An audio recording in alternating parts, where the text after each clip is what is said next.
அன்பான வணக்கம்.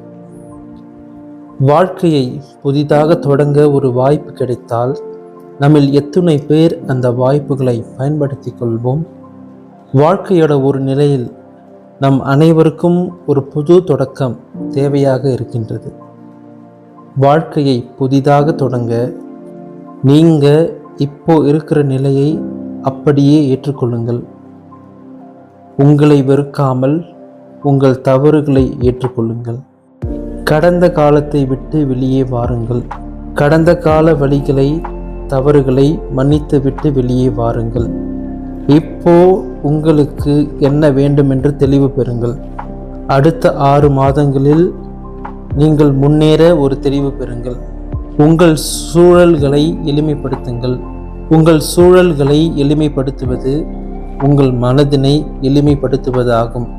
சிறு சிறு பழக்கங்களை உருவாக்கி கொள்ளுங்கள். சிறு சிறு நற்பழக்கங்கள் உங்களை மாற்றும்.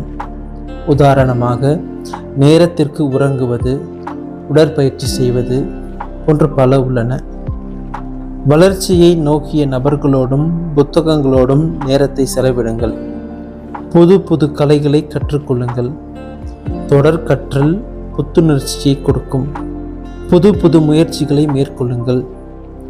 உங்களுக்கு உதவ முடியாதவர் எவராயினும் உங்களுடைய சிறு முயற்சி உங்களுக்கு ஒரு பொருள் தரும். நாம் மாறினால் வாழ்க்கை மாறும். நன்றி.